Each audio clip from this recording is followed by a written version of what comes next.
ቃሊቲ ማረሚያ ቤት ትውለድ። በእስር ላይ የሚገኙ ቲክቶከር ጃኒ ዳሌን እና ናዩ ዩዲዲያ ትናንትና ሚያዝያ 7 ቀን ፍርድ ቤት ቀጠሮ ነበራቸው። የናዩ የመውለጃ ጊዜ መድረሱን ተከትሎ ልጄን ለመውለድ ጋንዲ ሆስፒታል ይፈቀድልኝ ብላ መጠየቋ የተሰማ ቢሆንም ፍርድ ቤቱ ባለችበት እስር ቤት ቃሊቲ እስር ቤት እንድትወልድ ፍርድ ቤት ወስኗል። በሚያስደንቅ የልግስና ተግባር የሚታወሰው የዓለማችን የቴኒስ ተጫዋች የዓለማችን ኮከብ የቴኒስ ተጫዋች ኖቫክ ጆኮቪች በሽልማት ያገኘውን 5.4 ሚሊዮን ዶላር አንድም ሳይቀር ቤት አልቦች ለሚደግፉ የበጎ አድራጎት ድርጅቶች ሰጥቷል። ጆኮቪች ለቅንጦት ሕይወት ቦታ ከመስጠት ይልቅ በአውሮፓ ውስጥ የሚገኙ በርካታ ቤት አልቦች በመጎብኘት ታሪካቸውን በማዳመጥና ቀጥተኛ የገንዘብ ድጋፍ በማድረግ መርጧል። በትህትናውና በርህራሄው ብዙዎችን እንባ አራጭቷል። ድርጊቱ ብዙዎችን ስሜት ጎድቷል።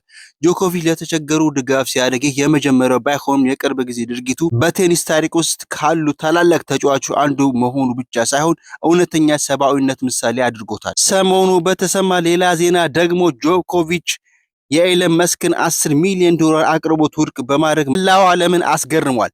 ገንዘቡን ለራስ አቆየውና ሰዎች በእውነት የሚጠቅም ነገር ላይ አውሎ ብሎታል።